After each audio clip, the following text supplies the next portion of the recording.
You're listening to the Bourbon Nerds podcast, episode A Toast to Penelope. Hey Garrett, how you doing? What's up, dog? Up, dog. Up, dog. Yeah. What's up, dog?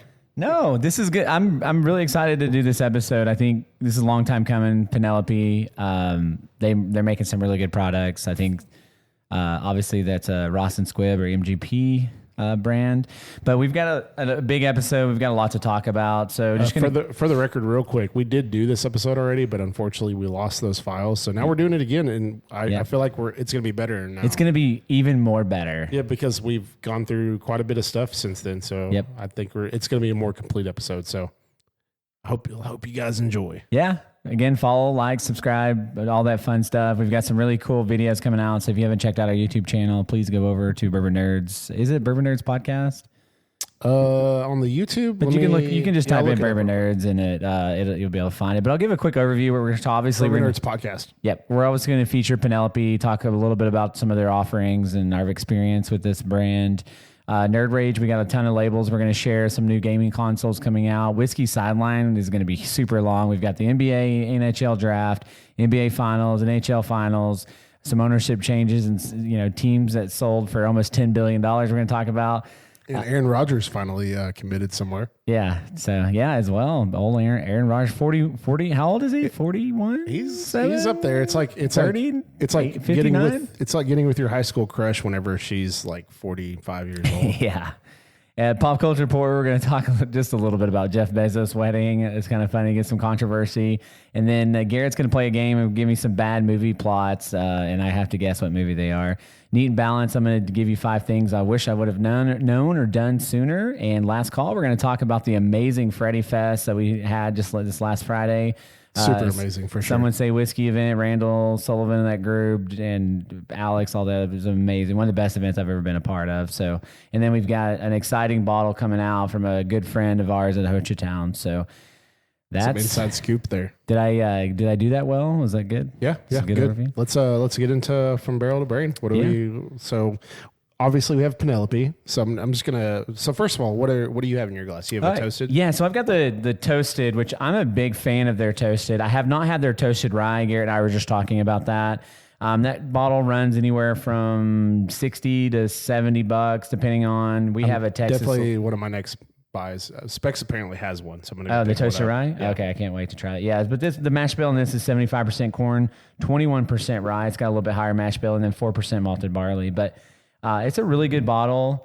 Definitely get some toast on the nose. A little bit of spice. I guess getting that rye spice. So what do you got? And I'm gonna take a sip of this one. I started a little interesting. I got the Penelope Estate 9-year 101 proof. It's a 4 grain. It's got 74% corn, 20% rye, 1% wheat, and 5% malted barley. Makes me wonder if they added that like 1% wheat just so they could call it a 4 grain, or if it really makes much of a difference. Yeah, but gotcha. I love this one. When I first got it, it reminded me of like a glazed donut. It's kind of progressed a little bit since then. I mean, I still kind of get that, some kind of confection sugar, things like that, but it's still a great bottle. These estate collections I don't feel like they're super hard to find. I think I still kind of run across them every now and then. Yeah, this toasted, I'm just getting a lot of like a good caramel, like almost. And this one's a Toast of Texas, so this one's kind of a pick, but yeah, still, definitely getting some char. A little bit, like it's got a little sweetness, of like a little marshmallow sweetness, but not like a s'more or anything like that. Speaking of, we actually ran across quite a few Rios and stuff the other day. Holy cow! In Dallas, we'll have a video out. We should have a video by the time you hear this, but they had the marshmallow toast Penelope. We saw the Rio. We saw like pretty much any Penelope you can think of, just kind of out and about. So let's kind of just talk through about Penelope before we go into some of the history and kind of how it gets named, because I think it's a really cool story. Obviously, they were bought by MGP or Ross and Squibb, which is their new name. I think it was $105 million for the purchase. Penelope was already sourcing their stuff from MGP, so I think it was a really smart purchase from them. to pick up Penelope. I think their bottles and marketing, I think, are great. I think that's really what kind of put them to the forefront, is just their presentation on everything. Yeah, and I mean, honestly, like their experimentation. Is there a Penelope bottle that you don't like? I mean, obviously we like some better than others. Some don't blow my socks off, like the Valencias. Like if you like a little bit of orange. It's got like an orange on it. Like it's pretty cool, but like I know the regular stuff kind of just has kind of basic labels like their barrel strength, but like the State Collection has, I mean, a lot of it has their own thing. Like how did you say? Tokai, like which is one of my favorite bottles by Penelope. On it. The American kind of has the same kind of thing on it, but I think their presentation and everything is just great, and that's kind of what gets them. But but real quick before that, kind of give you a quick overview. Like their core series, they've got the 4-grain, the Architect, Architect's a great bottle. The barrel strength, toasted bourbon, wheated, which is one of their newer offerings, which I think it's a really good wheated. It doesn't blow my socks. More proof. Yeah, I wish it. Oh yeah, if they do a cast strength of that or something. And a lot of places are doing kind of a straight wheated thing. That's like kind of the new fab to do, which is kind of interesting that everyone kind of did it at the same time. And they also they do their Cooper series, which we talked about, the Rio, right, which is a pretty controversial bottle. If you like super sweet. Honey, I mean, it's like honey mead, dipped in sugar. I think it'd be really good as just an amber on it, but I think the honey kind of overdoes it for me. Personally. Yeah. And I still haven't had that. They have the Havana as well, which is supposed to be really sweet. I haven't had that. The Rosé cast finish, which was really rated, Fred Minnick rated that pretty high. The Valencia, which is supposed to give you an orange cream soda. And then my favorite that I've had out of those is the Tokai. Tokai's great. Which is a Hungarian wine. And I think it's one of the most unique bottles. I highly recommend it if you haven't tried it. You're adding the 95.5 MGP rye to it. It's going to be good. But I wish that they would take their rye and do like a honey cask finish, kind of like Blue Note did, Yeah. Because this Tokai is 107 proof. Like if Rio was a little higher proof like that, maybe it wouldn't be as, I don't know. Yeah, and I think the state collections, I remember you had mentioned the 9-year, like we like that a little bit over the 10, but they're both really good. Well, the 9-year is a 4-grain, and the 10-year here is 75% corn. Yep. 4% malted barley, 21.1% rye. So it's a 3. It's a it just has 3 grain. So it's kind of interesting that they made that choice. But the last time we had them side by side, it was really a coin flip. Yeah. I mean, they're both great bottles for sure. But they're all single barrels, so that's kind of something you have to keep in mind there. Yeah. Really quick, a little bit about Penelope. Penelope bourbon was crafted and created in a classic American tradition to celebrate an impending birth of a child. In 2018, Mike Palladini and his wife Carrie found out they were expecting a baby girl. They named her Penelope. To commemorate this occasion, Mike quickly realized he wanted to create a spirit that embodied the daily joy of celebrating life's pleasures. Teaming up with his close childhood friend and neighbor, Danny Police. I apologize if you guys can correct me on how that's supposed to be pronounced. It'd be great. They set out to discover and produce a straight bourbon whiskey everyone could appreciate and enjoy, and then the company was born. Today, Penelope is widely available throughout most of the United States as well as 3 countries, proving that with enough love and care and hard work, anything is possible. So, yeah, and they're big.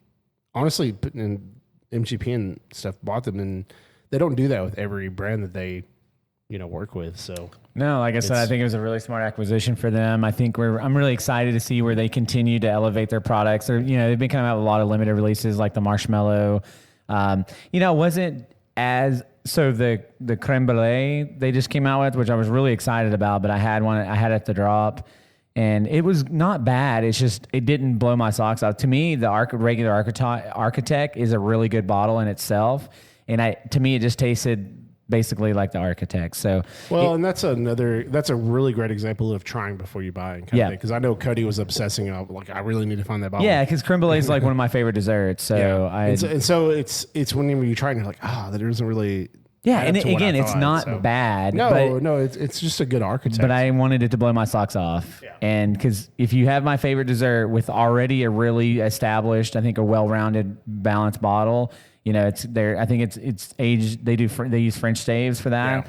Yeah. It already gives you kind of a creme brulee little hint of vibe. I thought it would be amped up significantly, and it was really just about the same to me. Well, I'm waiting for someone to release that bread pudding. A bread pudding flavor. Come on, guys. Bread pudding. Yeah, bread pudding. Let's go. We'll do some bread pudding and rum. Obviously, that'd be better. Finishing a rum cast. Hey, that could be. Yeah, that could be really good. But yeah, no, Penelope does good stuff. So yeah, no, but I know we were really impressed with the American light whiskey, the 17-year. Oh yes, I remember at the drop, and I'm really glad that someone brought the bottle to the drop because I don't know if I would have picked it in the raffle. Although that probably was the best available. I'll have to go back and watch the video again, but it was definitely up there. I think just to be clear. If I hadn't tried that Penelope 17-year, I might have taken just an E.H. Taylor barrel proof. To be fair. Yeah, which is what I took, and I had Freddie Johnson sign it, so I was excited. Yeah, we'll go into the Freddie Johnson bit here in a little bit, but yeah. For sure. Freddie Johnson was... Any other, I mean, the Tokai, which we talked about, is Asian and Hungarian wine. I wish they did more rye stuff, because, I mean, the MGP rye is delicious. And if you have a good source to that, obviously, because MGP owns it, then... You know, I'm kind of surprised they haven't come out with more rye stuff, I guess. Yeah. So if someone's never had a Penelope product, what would you recommend to the audience? So I think the wheated, honestly, like I wish it was a little higher proof, but since it's a lower proof, that's probably a good way to get into kind of a wheated whiskey or wheated bourbon. Toasted's a good one. Yeah, I would recommend the toasted. If you like toasted, I just think it's well balanced. Every time I drink this, I'm like, I could drink this all the time. Like, I really enjoy it. Like, I think it's better than Elijah Craig toasted. Not the Elijah Craig barrel proof toasted. That bottle's yum. Yeah, honestly, the Elijah Craig just regular toasted is one of my most disappointing bottles I've ever had, and it's just because I think it's the proof. I think I tried it at a point where I was getting into the higher proof stuff. So, to be fair, and that's good. And you got to kind of understand what you like, where you're at in your whiskey journey.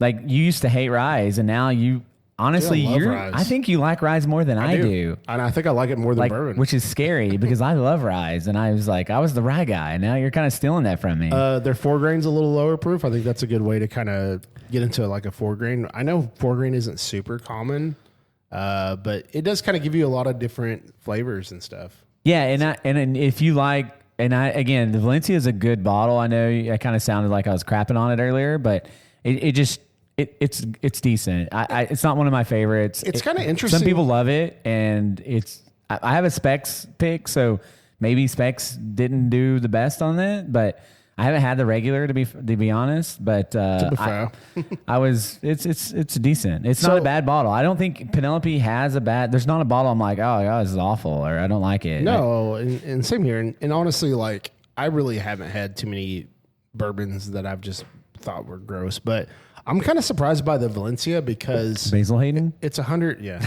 it's 100. It's 110 proof. But we were drinking it last time, and like the flavor doesn't just pop. You know, for 110 proof, because I feel like the 110 is one of the perfect like proof points, and so if it doesn't pop with flavor, like what are you even doing, bro? So, what are you doing with your life? What are you doing with your life? So I don't know. The Valencia is a little disappointing because I feel like it could have a little more flavor to it, which is kind of surprising because it's also the Cooper series, which is the Rio and the Havana and stuff, and those flavors really are overpowering. So yeah. It's pretty interesting. And again, if you like that flavor profile, like some people love Rio. Like I recommended it to Dr. Aiken, where my wife works, and she loved it. So, and my buddy Brian loves it. Like he's a Rio nut, but it's not for me. It doesn't mean it's not for you. So again, take our advice with a grain of salt, and we're telling you what our palate likes. And Garrett and I don't always agree. I appreciate that, but we agree a lot on a lot of stuff. So we can at least agree whether it's good or not. We can agree that George T. Stagg is the greatest bourbon ever of all time that I've had. I will say maybe it was just the batch of Rio. That I think we had batch 2. Yeah, it was batch 2. Maybe the batch, and I've heard a lot of people say the Specs pick's really good, but honestly, like Ty said, it was amazing. After having the RD1 and having the like Starlight Amber on it, like I know it's not the Amberana. It definitely has to be a combination of Amberana and the honey because I mean Amberana is kind of overpowering. Yeah. But if you do it right, it can be really good. We'll get here. We're gonna drop some knowledge. RD1, the green label, which is the Amberana one, half the price of a Rio, and it tastes like if you like cinnamon toast crunch all day long. It's insane. Exactly like it. It is pretty wild. And I had a guy. We were at a drop. It's kind of cool. While you get a drop, you learn and bottle shares and all that. And the guy was like, you have to try it. I kid you not. And I've heard those like, oh, it tastes like buttery apples and all that other different stuff. Like I see some people say like apple pie. And I can and sometimes you can see it, but that really blows your mind how close it is to Cinnamon Toast Crunch. Like I had to get some Cinnamon Toast Crunch just to taste it and try it. My daughter likes it. Did you not grow up on Cinnamon Toast Crunch? I mean, I had quite a bit growing up. That was one of my favorite cereals. I'm a Captain Crunch guy, man. I mean, Captain Crunch is good, but it would like Captain Crunch peanut butter to be specific. Amazing, but it would tear the shit out of you. Oh yeah, dude, you ate it too much. Yeah, yeah, for sure. So, anything else about Penelope? And we'll talk a little bit more as we go through. I'm pretty happy with what they do. I mean, I think they do some cool stuff for sure. I have to give them props. Honestly, I was a really big Penelope hater when I first started. And I'm like, I don't think I'm going to get into Penelope, and here I am with like 4 bottles now. Before we move on, do you want to pour the American Light whiskey real quick and? Did you already finish yours? Oh. No, I'm still working on this estate collection. You want to hand this to me real quick? You want to do the 17? Yeah. Are you going to try the? Well, no, I mean that's probably what I was going to drink next. Yeah, anyway. I'm just going to drink a little bit of this. Honestly, we drank all these on the last time we tried to record this episode, so we kind of have a good idea of everything. And man, I kind of wish that we had a little more stuff, but I mean, this is a really good kind of like selection and kind of shows the different things that they have. Yeah. You've got the Tokai, right? No, I currently have the Estate 9-year. Estate? Yep. Okay. Which is very good. The American Light 17-year. What's the proof on that again? 138. Yeah, 138. That's right.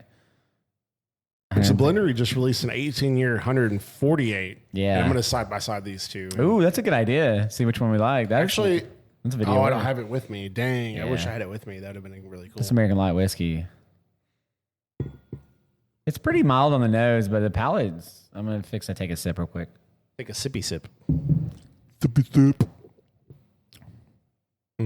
Smells good. It smells kind of like honeycomb.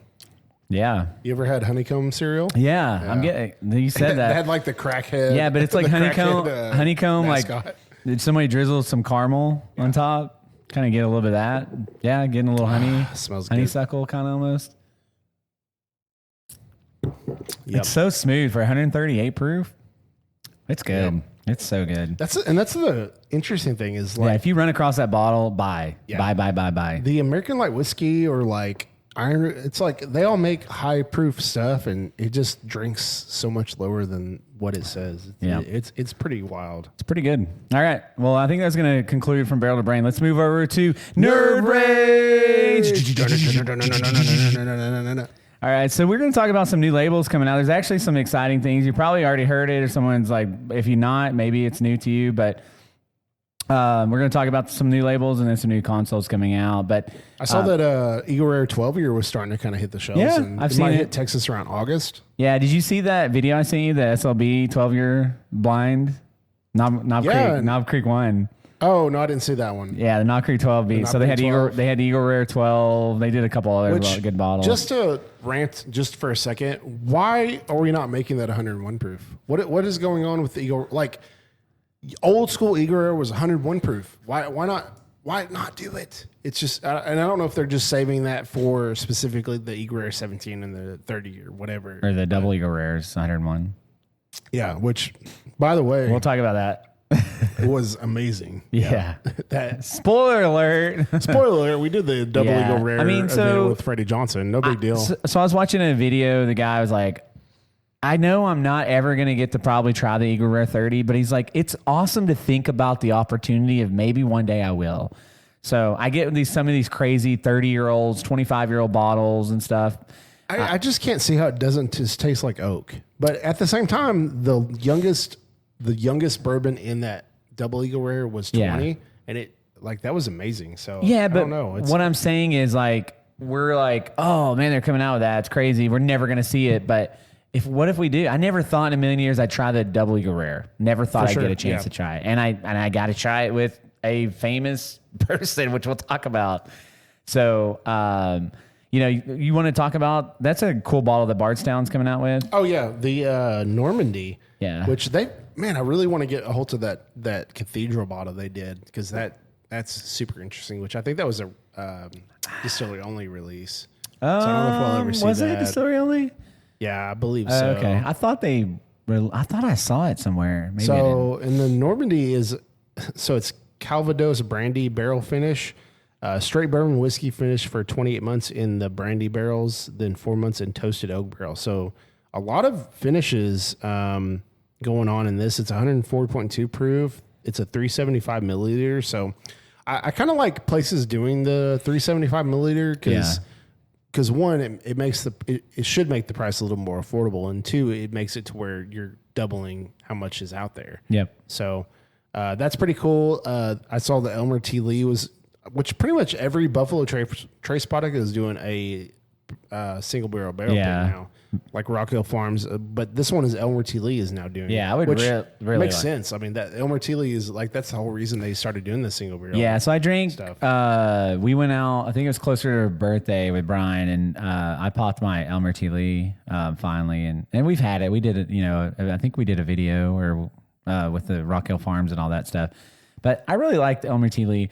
The problem I have with Elmer T. Lee is it's well overpriced. It's just a great bottle at MSRP. It's secondary. I mean, MSRP, it's good for sure. But if you haven't had a chance to try Elmer T. Lee, try it before you buy it, and don't overpay for it, guys. There's no reason to overpay for that bottle. So the estate collection this year is another 10-year, but it's 111 proof, which the one we have here is 100, or no, it's a 98 proof. Yeah, so 111. Sign me up for that. Yeah, and this one's a 3 grain, so I don't know. I wish they had more. Same mash bill?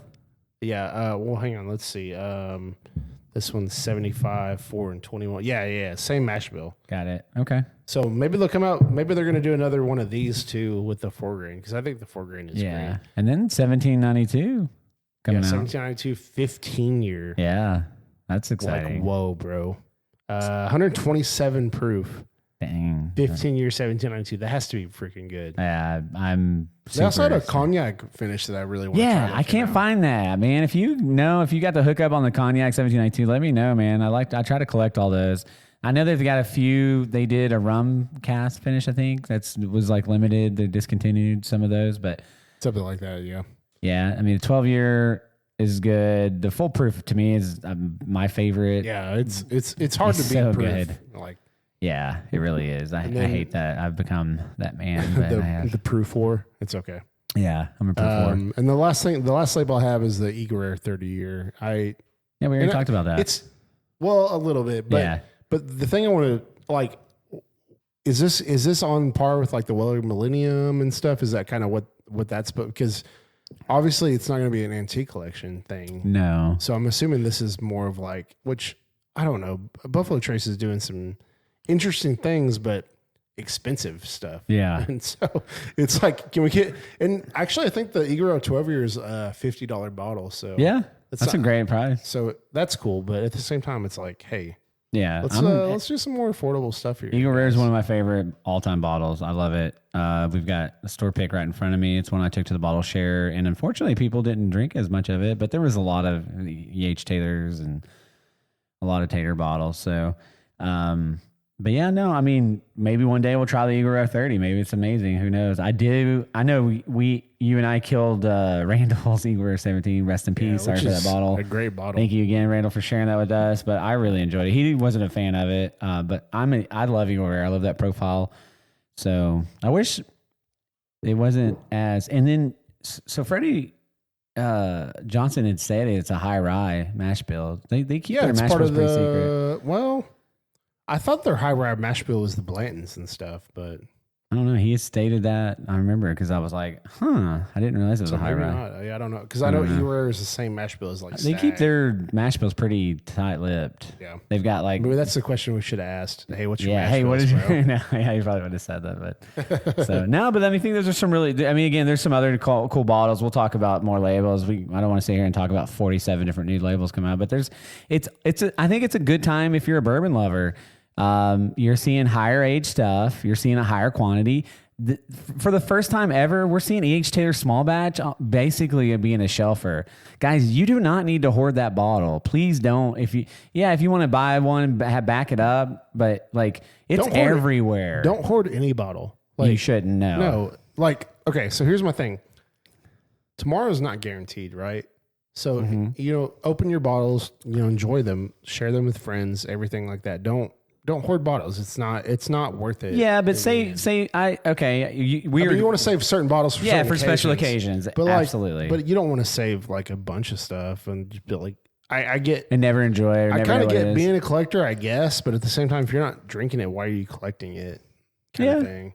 I don't know. I have zero. Oh, actually, I have one unopened bottle, and it's my Bourbon Nerds, or Operation Bourbon Nerds. Yeah, because you had 2 bottles. I had 2 bottles. I haven't opened the second one, but everything else in my collection is opened. One of the best fries I've ever had. Oh, yeah, absolutely. It's insane. And hopefully we'll kill a few more tomorrow at our Commander whiskey night. I'm hoping so for sure. So, and then we've got the Switch 2 coming out. That's pretty cool. Yeah. I have a little comparison of the Switch 2 and Switch 1. Yeah, and the Switch 1. So give us the specs. They have the larger screens. The Switch 2 has a 7.9, which the other one had a 6.2. So pretty good little upgrade there. Big upgrade. Yeah, for sure. Wow.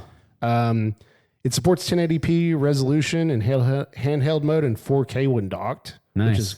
Which is crazy. I think the other one had a 720 and 1080. Yeah. So a little bit upgrade there. I mean, honestly, I feel like 4K is kind of a lot easier. Like it's kind of awesome how technology works. You know, we went from like flash drives and floppy disks to now where we are now. Oregon Trail, baby. A really good example is our hard drive that I currently have plugged up to the computer. I used to get this 1 terabyte for $100. Now I get a 4 terabyte for $100. Yeah, it's insane. 120. What is HZ? I don't know what HZ means, but it says display can refresh at 120 HZ. Potentially, is that hertz? Yeah. Okay.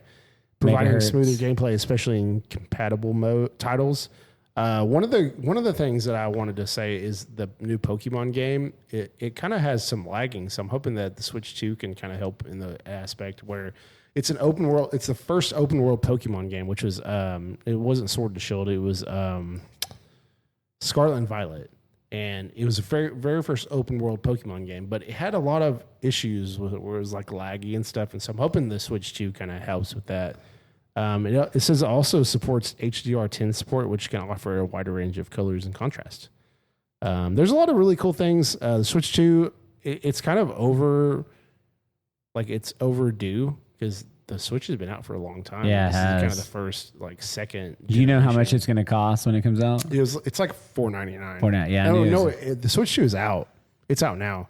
It's been out for like a month because. Oh, has it? Okay. So I haven't seen it because you have the lines for like Pokemon cards, and then you have like all these lines for Labulu or whatever that thing is called, and then all the lines for these Switch 2s So within like I knew it was coming. I thought it was coming out like any day now or something. No, it came out in June for sure. Were people lining up for that? 100%. Yeah, it's sold out everywhere.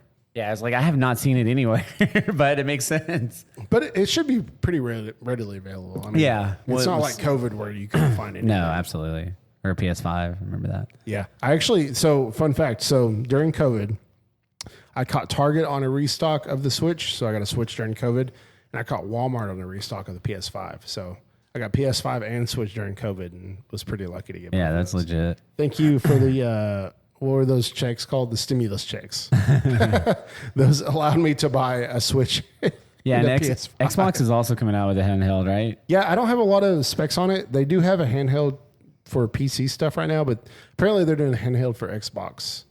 So it's kind of also overdue because, PlayStation had the PSP back in the day. Yeah, I actually really liked the PSP. I had one of the first editions of the PSP, and I thought it was really cool. Yeah, a buddy of mine had one. I'd play it all the time. He had the little. Cool. I don't remember what those little discs were called, but you could buy like the little movies and the games. Like I actually really liked my PSP a lot. It's a cool little software. Yeah, no, I mean they're really stepping up the game on the handhelds. I think handhelds are going to get more popular. I mean, remember back in our day, everyone had a Game Boy. Like, sure. Like if you didn't have a Game Boy, what are you doing with your life? You know what I mean? I played the crap out of my Game Boy Color for sure. Absolutely. I remember playing Mario, Pokemon back in the day. I played a lot of Pokemon over the years. Metris. There were so many games. I'm trying to think of all the games that we're playing on. Paperboy, I think I had on. Did I have on Game Boy? I'm not sure. I'm trying to think. But anyways, all right. Well, that'll conclude Nerd Rage. Let's move over to Whiskey Sideline because this is going to be a bulky one. We got there's a lot that has happened since we've recorded. Where do we want to start? Let's start with the NBA Finals. I think one. OKC. Yeah. OKC. Congratulations, so, dude. OKC. No, it's great. Like the first championship we've had for a professional sport. Like technically, the Sonics won back in like the 70s or 80s, and we're part of that franchise. But this is the first one we've had since we moved to Oklahoma. It's the first. It's something that Kevin Durant and them couldn't do, and that team was insane. So it's great. I know a lot of people will put an asterisk on it. I put that in quotations. I think it's really stupid. Like Indiana. So Halliburton averaged like 13 or 14 points a game. It's not even like he was. Yeah, he's a great player, but they won game 6 when he didn't really do anything. Yeah. So it's not like that Indiana team wasn't good on their own. Yeah. So you're looking at the series, but he was shooting lights out to start that game. No, yeah, to start the game for sure. And then they lost that game in the third where they just could not score a bucket. Yeah. And you think, and I'm not saying that the Pacers would have beat the Thunder. I still think the Thunder probably would have won that game, but it was tight. I was getting a little concerned for them. That was one of the first championships in a long time where defense wins championships. You know, that used to be a motto for my coach, and it just hasn't been a thing lately. But yeah, it was awesome. And I mean, kudos to Indiana. Like I would have never picked the Pacers to make the finals. No, they played their butt off. There were a lot of injuries. Defense. There were a lot of injuries that went through the East. I mean, and here's another thing: the NBA is talking about wanting to play less games. Like that's never ever been an issue until recently, and I don't know if it's because of lack of players working out or what's going on. Like I don't know if I don't know. It's never been a huge issue until recently, and I don't know if it's like players just need to work out harder or what. Well, I saw they're saying that, so there's this guy that is an NBA analyst. I can't think of his name. I think I shared the video with you. He was talking about just the amount of minutes that these good, like great players are playing, and he put over 200 additional miles on that from their legs because of the full court offense, having to guard the 3-point line.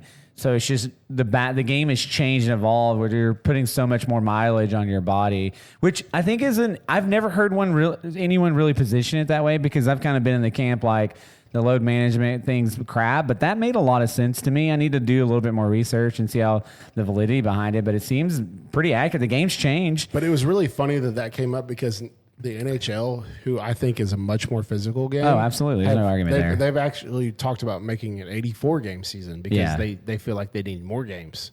And I'm just like, dude, they're just not. There's something not going on correctly in the NBA. Yeah, but I mean, it could be the trainers. It could be, I don't know. But technology's better, nutrition's better. I mean, we've got so many things that would lead to you believing you should be more fit. So yeah, you should. And so like you have all these freak of nature athletes. Like what is going on to where they're getting hurt all the time? Yeah. So yeah, I mean, I think that would be a great debate for us to kind of do some really deep dive of research. I'd love to talk through that. I think that because it's something that has perplexed me as well. I just never have heard anyone put it in that context. I thought it was a really interesting point of view, and I'm always open to hearing what you guys think. If you think it's valid, you think like just the work ethics just really deteriorated, which can be valid for some players, but a lot of these players work their butts off, man, and put in the time and effort. I'm gonna always think like Kobe Bryant thought. It's like whether you're hurt or not, and PK Subban really kind of brought that up. There's a huge difference between hurt and being injured. Yeah. And Kobe he's like, someone could save up money and come to one game in the whole year. And the last thing they want is to have to hear that the star player is out. Yeah. Kobe, he wanted to perform. That's what it is. It's an entertainment industry. You're here to perform for your audience. So your audience doesn't want to pay all this money and then you not play. Yeah. So I don't know. So yeah, no, and I think we could talk about this for a while. I think we should do a debate and kind of talk more about this topic and kind of as we get through. But I wanted to kind of talk through because there's a lot to unpack on the finals. One, SGA was just phenomenal. You got Finals MVP, as you should know. He got MVP of the regular season. He won the scoring title. There's only, I think, a handful of There's players. Like 3 or 4 players that have ever done that. I think there's like 7 or 8, but I'd have to look that up. I think Michael Jordan, LeBron James, there was a couple other players, but there's not. I don't think LeBron James was in that category. LeBron James was in it? No. Okay, I'll have to take a look at that. I don't have that stat in front of me, but regardless of that, it's an amazing feat. He's had a remarkable season, and he's one of the main reasons why they won the title. But I wanted to get kind of your thoughts. What surprised you about Oklahoma City? They went to Game 7 with Indiana. Yeah, obviously that was a surprise. So and like I've been telling people, if we had not choked Game 1, that season that series would have been over in 5 games.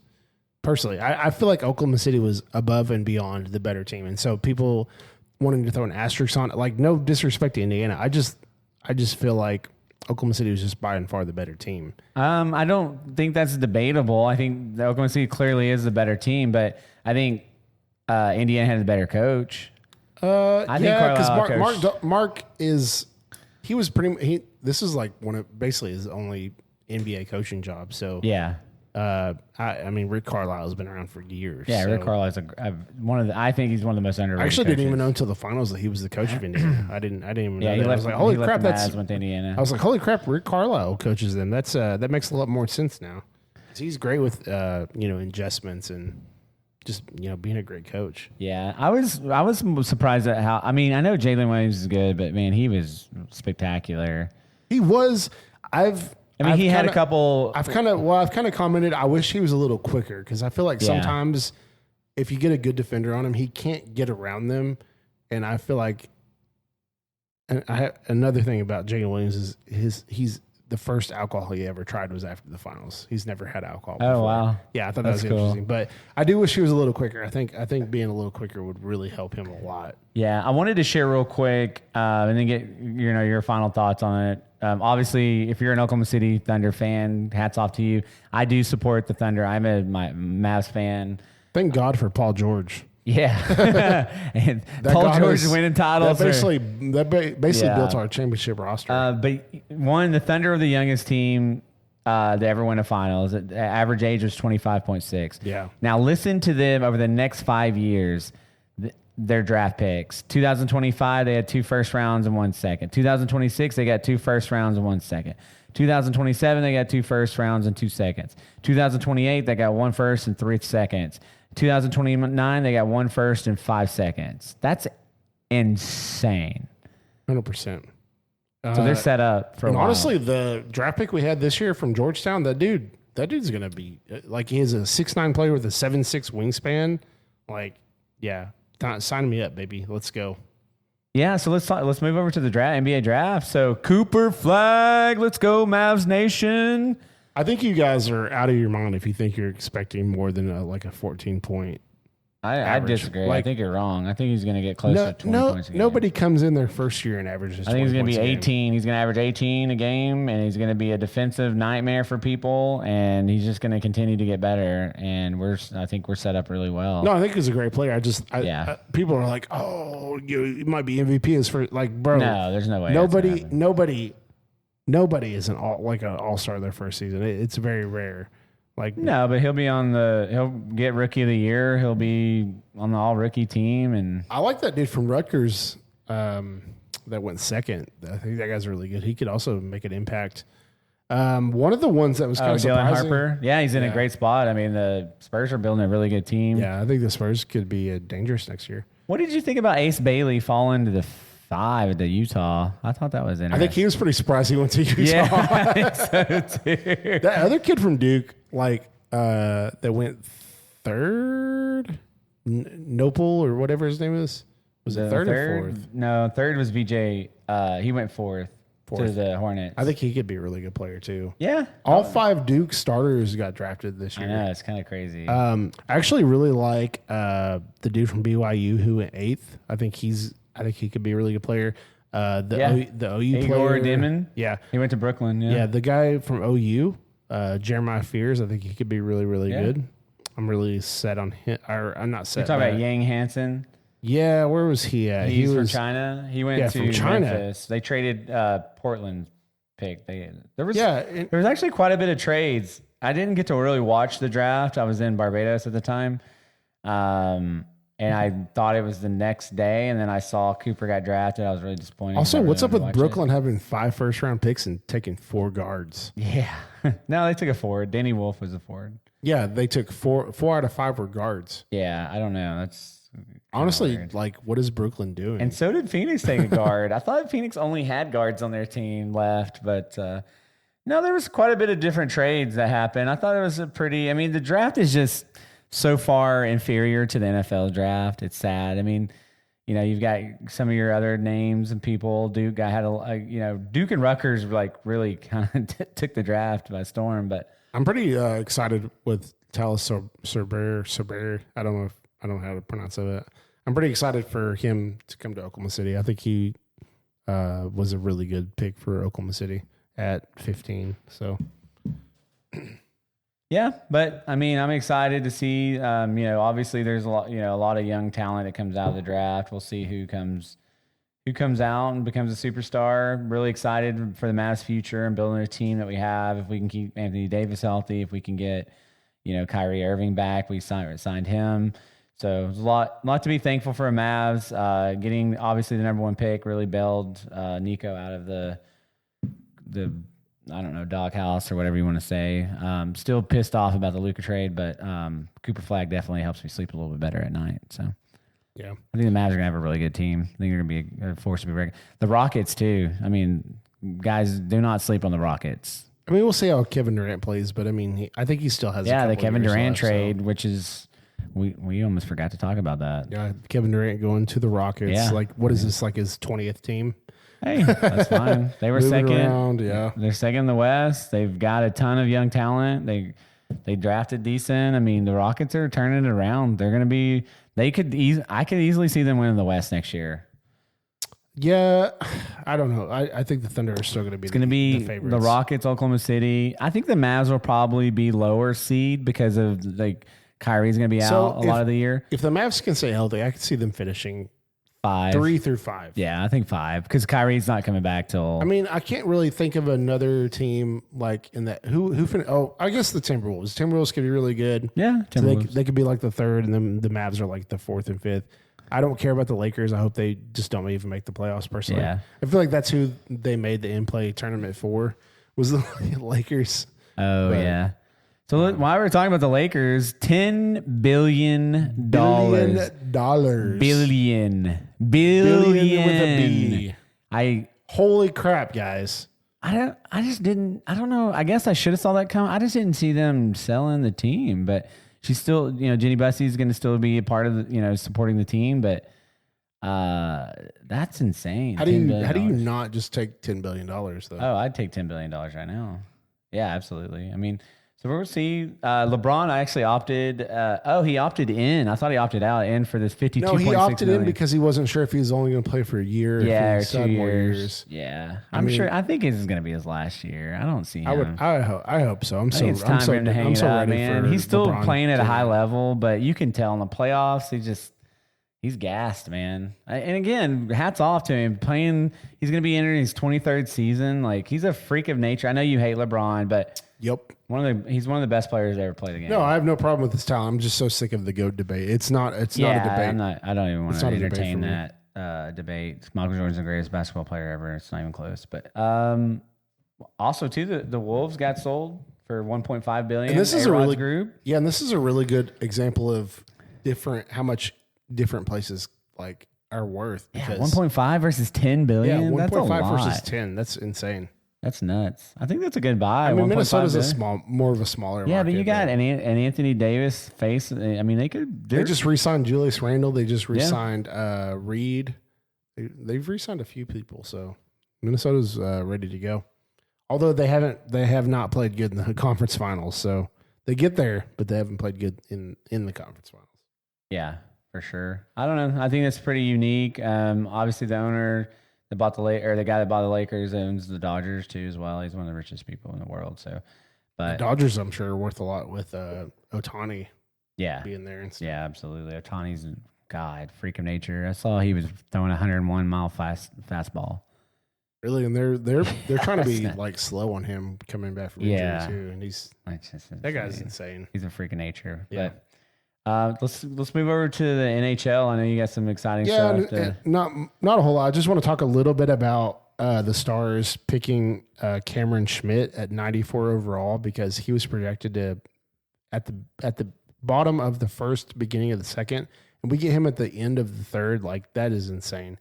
He was a 40-point scorer in the WHL, and so I think he's going to bring a lot of really good scoring to Dallas. And I actually think I saw where Dallas hired a coach earlier. Let me pull that up real quick because we're the only team that didn't have a head coach at the time. Galetzin? Yeah, I wish I would have looked into this a little bit more. 12 years after he was fired by the organization. He's coming back. So he was Galetzin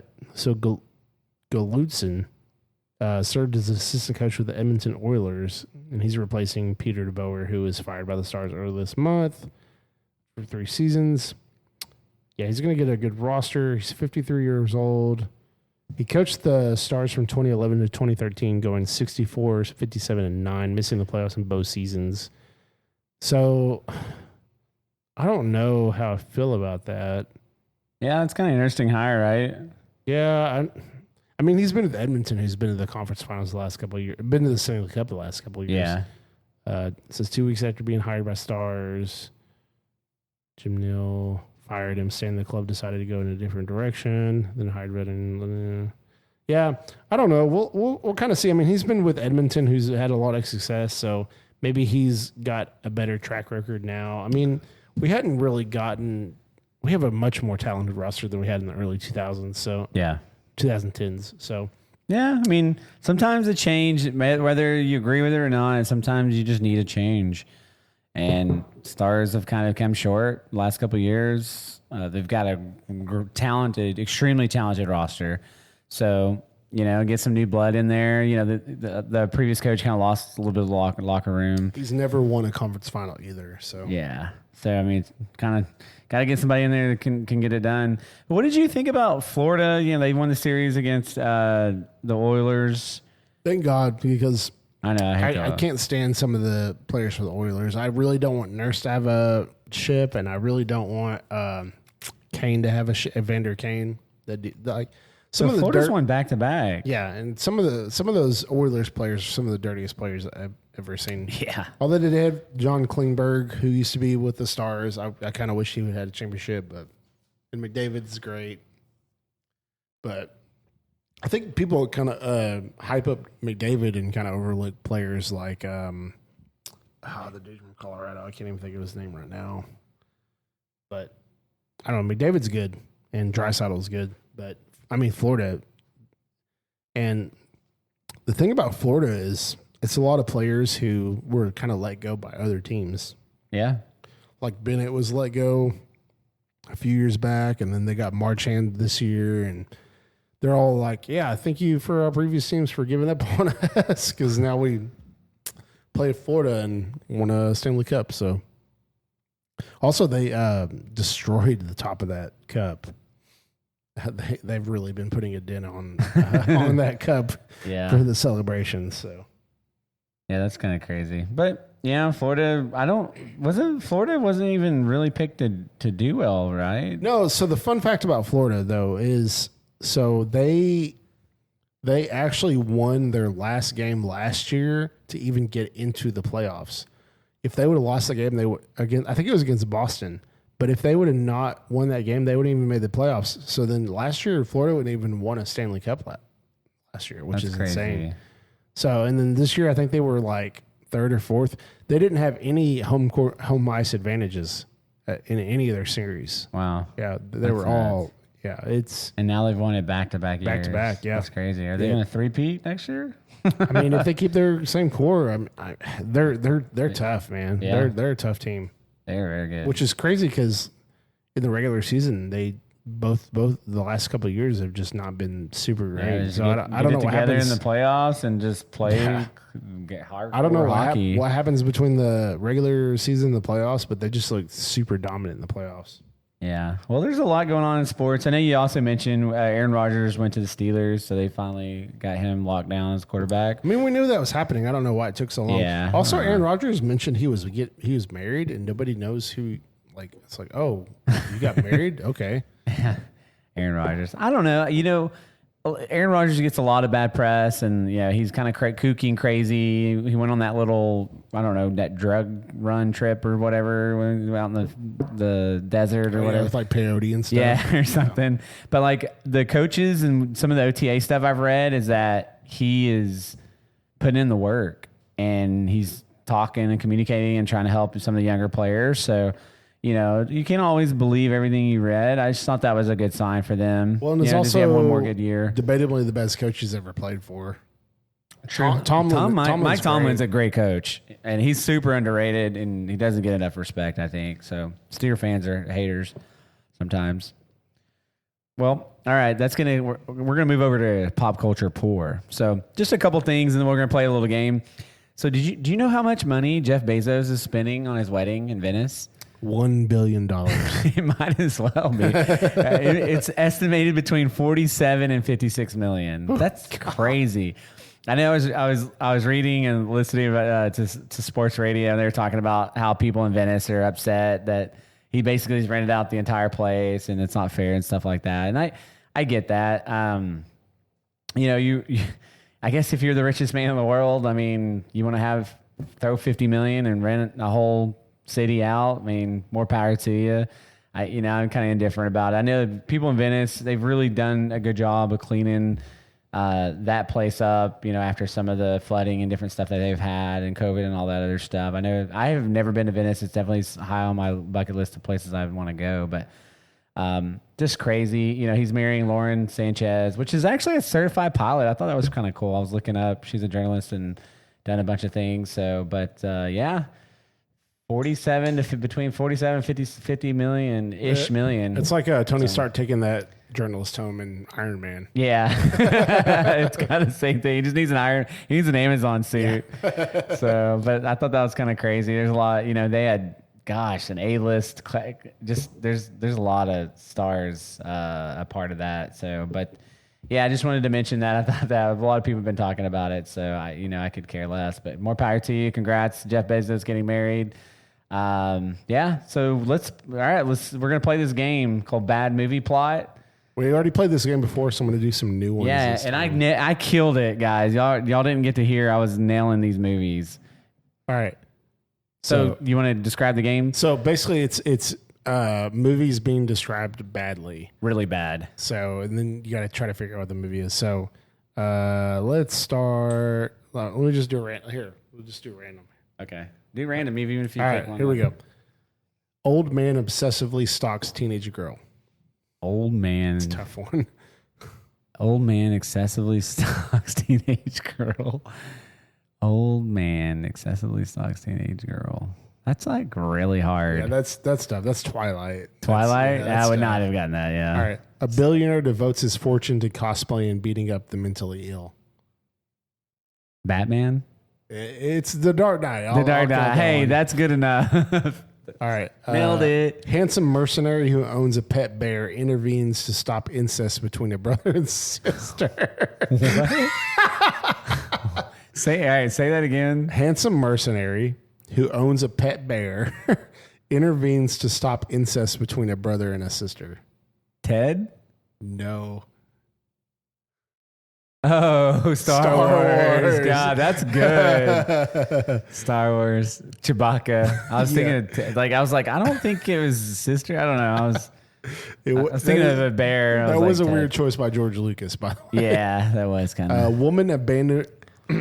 Woman abandons all her standards to win back a horny teenager with greasy hair. Grease? Yeah. There you go. Oh, look at me. All right. A wisecracking boiler technician teaches high school students to believe in their dreams. Oh, man. I think we had the same one the last time and you struggled with it. Yeah. Boiler Room. Remember the Titans? No, it's a Nightmare on Elm Street. Oh yeah, no, Believe in Their Boilermaker. Dreams, Yeah, Believe in yeah. Their Dreams. I didn't get that the last time. Yeah. All right. No, you won't get that one. A depressed office worker joins a cult and destabilizes the government. V for Vendetta. No, it's The Matrix. It's pretty Oh, close. okay. That's pretty Yeah, close. It's okay. pretty close. The Matrix. That's good. I like that. After the death of her parents, a young socialite causes millions in property damage. That's kind of a tough one. Okay, say that again. I didn't catch all that. Something. After the death of her parents, Yes. a young socialite causes millions in property damage. That's a tough one. I don't know if you'll get that one. Captain Marvel. Frozen. Here's a really good one. Divorced man discovers he is trans, loses custody of children. What? You'll get it. I tell you what Hold movie on. this is. Say it again. One more time. Divorced man Yes. discovers he is trans, Yeah. loses custody of children. I don't necessarily think it's Mrs. Doubtfire? Yeah! All right. Look at you. Dude, I nailed that one. That's so awesome. I got that one. That's a tough one. That's a tough one. Wow. Let's do one more. All right, let me try to find a good These one. are hard, guys. If y'all pick these up, more power to you. These are tough. A young man forcibly binds other men and photographs them for money. Spider-Man.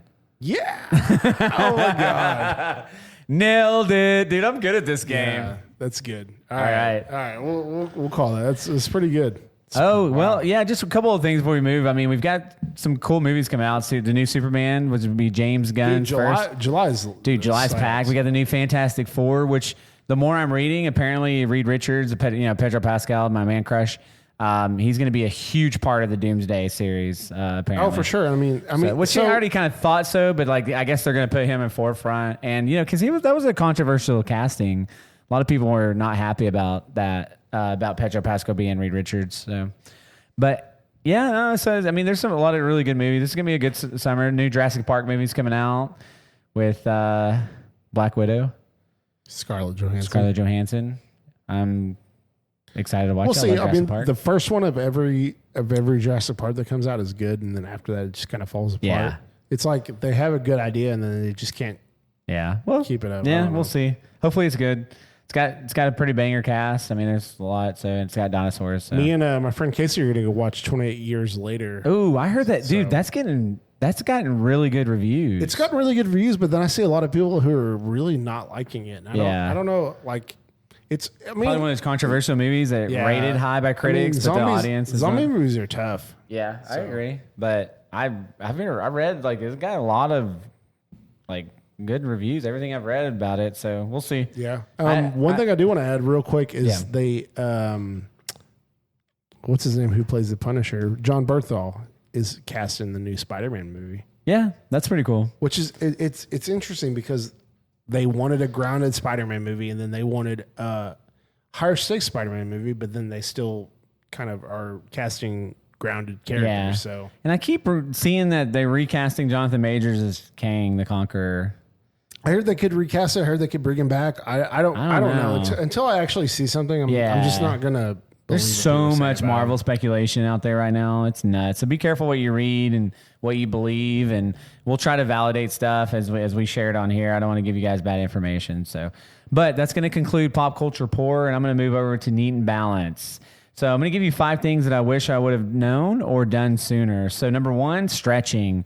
Stretching is really important, and I never we all stretch. We'll go in the gym and kind of stretch your back and do a couple things, but stretching can increase your workout effectiveness up to 20%. There's been studies that shown even higher than that in some of the studies, but on average, increasing your effectiveness by 20% by spending time stretching, and you should be doing close to 5 minutes stretching, depending on the muscle groups you're doing.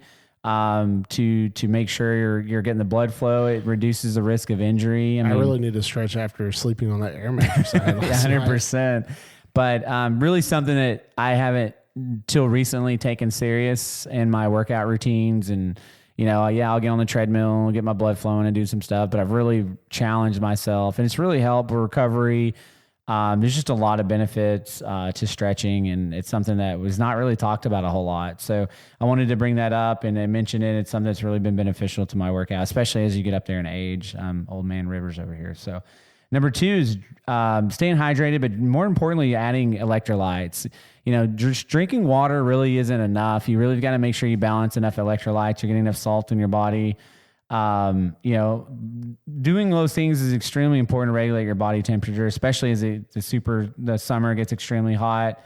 It helps lubricate your joints. It helps you improve digestion. And most importantly, it helps you deliver nutrients to your cells, which is what you want to do, especially if you're taking vitamins and eating a high protein diet and all that. So I've really, challenged myself to add more electrolytes within my diet, not all the sugary drinks. Like they have now liquid IVs that are sugar free, so be careful of those. But definitely should be adding electrolytes into your diet and staying hydrated and making sure you're drinking enough water throughout the day, especially when it's 100 plus degrees outside. Number 3 is counting your calories and macros. That is something that I'm doing much more proactively. It's something that's extremely beneficial. You'd be shocked how easy it is to get over your calorie intake for the day and how much protein you may or may not be getting. So it's so important just to and you don't have to be so deliberate about it. Just kind of getting used to what size of chicken you eat, how much rice, your portions. You can buy a scale on Amazon for less than $10. And I promise you'll thank me for it later. But you'd be shocked. You're like, man, I didn't really eat a whole lot today, but you ate one fast food meal, which was 1,200 calories.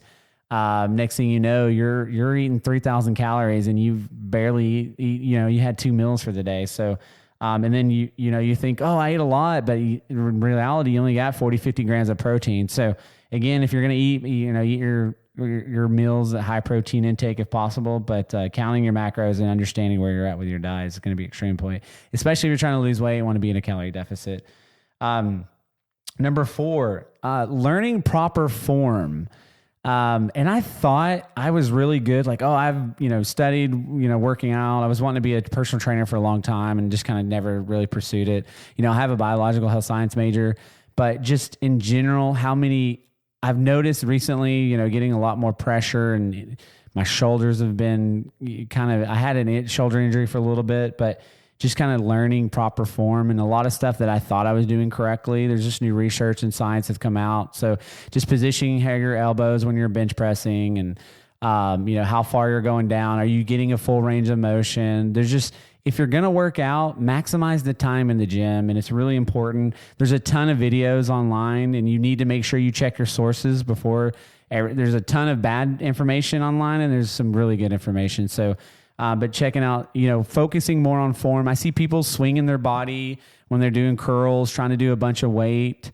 And we talked about progressive overload and stuff, but if you can't do a proper form, you're going to risk injury, and you're not getting the full effectiveness of the workout. So, it's balancing the weight as you're doing progressive overload, but really challenge yourself if you have a consistent workout routine to maximize doing it with correct form, where you're positioning your elbows, you're positioning your back, arching your back up if you're doing bench, all the other different techniques and things that you can do. I think it's really important. And number 5, I don't really see a lot of people talking about this, but as I've really dove in and taken more supplements, to help with recovery and different things that I feel like I was deficient in.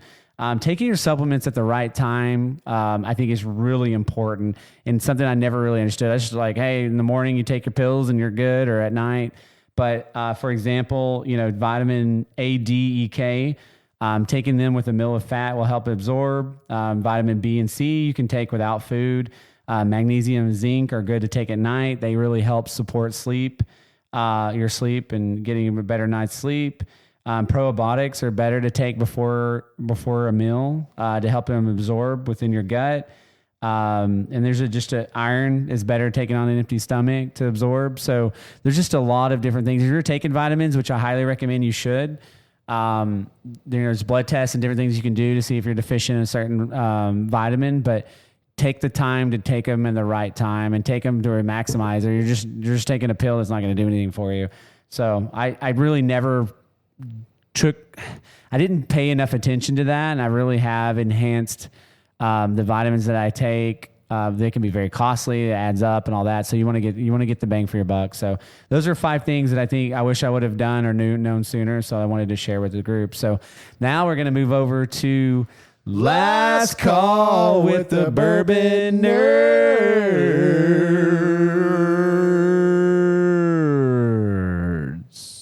Yeah. That was very dramatic. Yeah. Let's talk about the Someone Say Whiskey Freddy Fest. Yeah. So we got to drink one. It was for a great cause. Divine Equine out of Sherman, Texas. They have horses, and they for disabled and kids and veterans that they do. So I know they raised a lot. I know Lucky gave a substantial amount of money.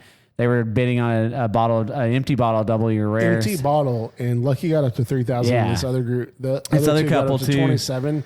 Lucky didn't want the bottle. Yep. So he donated the 3,000. The group, the couple that did the 27. They were out of Houston. Yeah. So they basically combined, and it was $5,700 for this. Yeah, $5,700 for an empty bottle, signed by Freddie Johnson, which is awesome. But yeah, for sure. As Randall, they added a custom. Well, I was going to say they added custom barrel heads too. Oh yeah, he had it in Buffalo Trace. Yeah, which is really cool. So this from top to bottom, it was a well-established event. It's one of the best whiskey events I've ever been.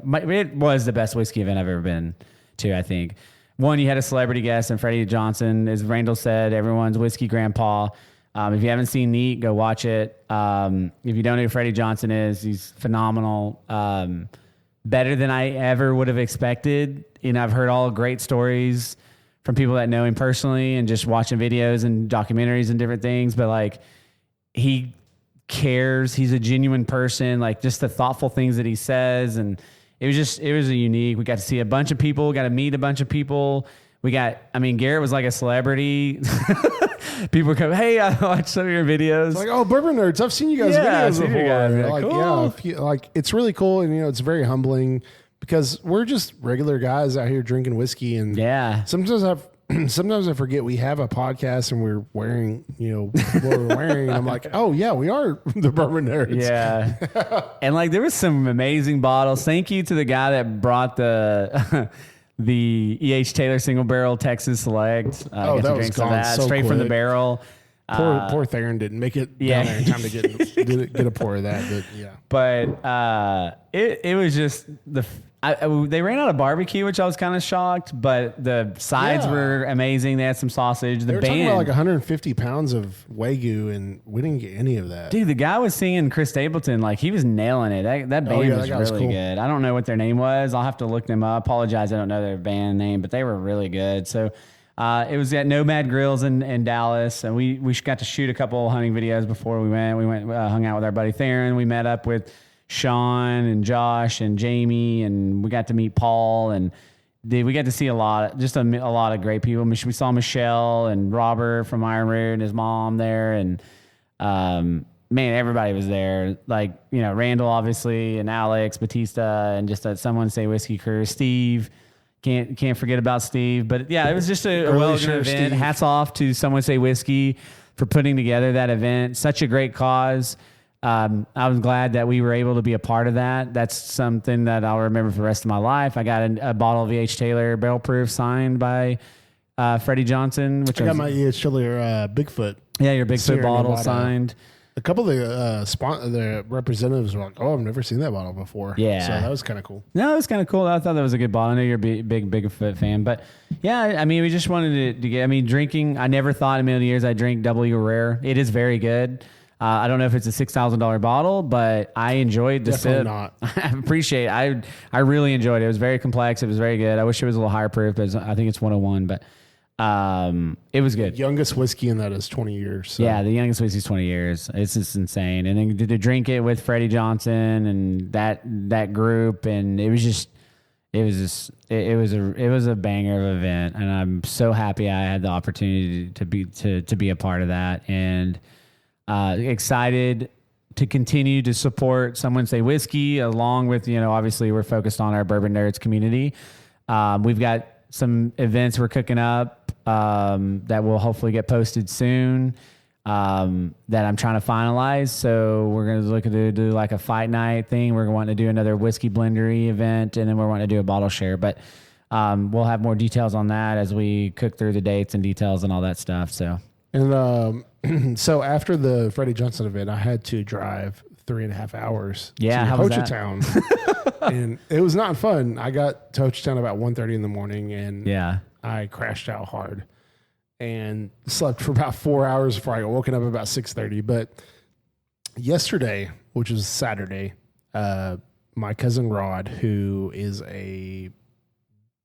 he's up there at Hochatown Distillery. Yeah, he puts on a hell of a tour. Oh, for sure. If you haven't been to Hochatown's tour, he's got stories for days. He told us some good stories last night or at the family reunion. But he announced that Hochatown was going to release their barrel proof finally, and it should be August 1st. Which Cody's pouring it a little bit. I actually drank. So it came in. No, okay. That's all you, bro. All right. I drank most of this bottle that Rod brought for me, but it's oh man, it smells good. It's very good. It smells like caramel corn aged.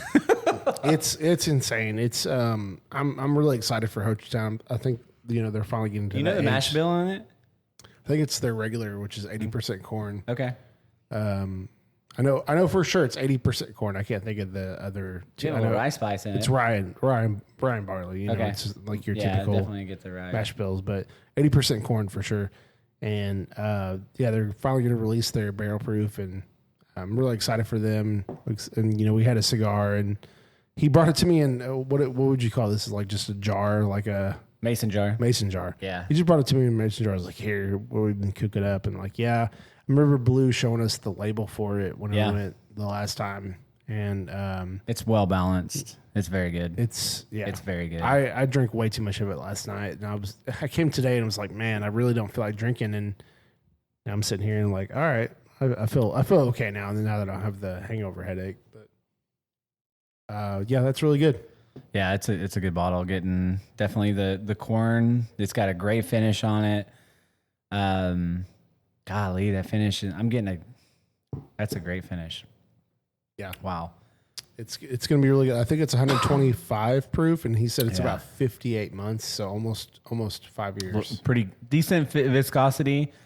But yeah, I'm getting a little caramel, corn, a little bit of rye spice, and everything nice, and the finish on it is excellent for days. So yeah, I'm really excited about this bottle. So stop sleeping on Hochatown. If you like E.H. Taylor, small batch, bottle and bond, which I know just about everybody does, their bottle and bond products are really good, really good. It stands up to compete it. We've done it side by side, and I thought the Hochatown bottle and bond had a better finish on it. So, and you need to try their products in a proper glassware. So I know when I originally tried their stuff, I wasn't a big fan of it, but when we got to go back and try it again, and some of their stuff is obviously getting aged a little bit better, but I'm really excited about this barrel proof. I really like that Cross Canadian Ragweed. They had a little bit of barrel proof, I think, mixed into that recipe. That bottle was really good. So really excited to see as they continue to have success, help pioneer distilling in Oklahoma and overcoming some of the crazy Oklahoma laws that we have.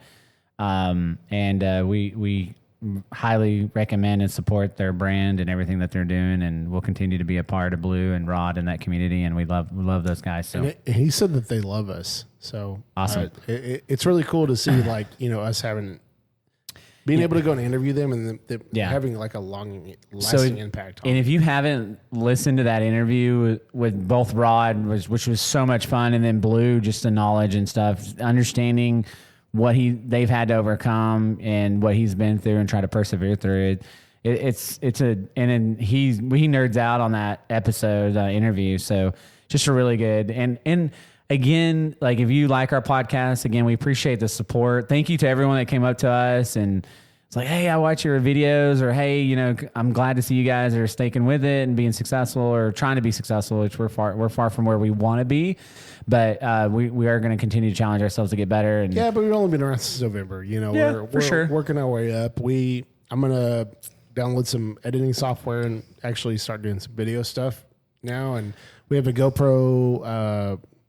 It's a creator it's a creator version of it where it has like the light and the mic and stuff, but we'll start recording our podcast. You'll see us you guys can see us. I don't know what to do with my hands, Ricky Bobby. Yeah, you have them over your boobs right now. Yeah. Don't look at my boobs. No. Yeah. So, but anyways, so it's a great whiskey weekend. Some exciting things coming out. We hope you enjoyed this episode, and I think that'll close us out. I'm Cody. Garrett. And we are the Bourbon Nerds. Thanks, see you guys next time.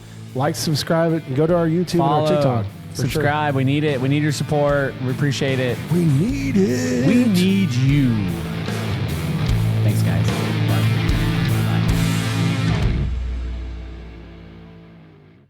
The Bourbon Nerds podcast is hosted and executive produced by Cody Mills and Garrett Welch.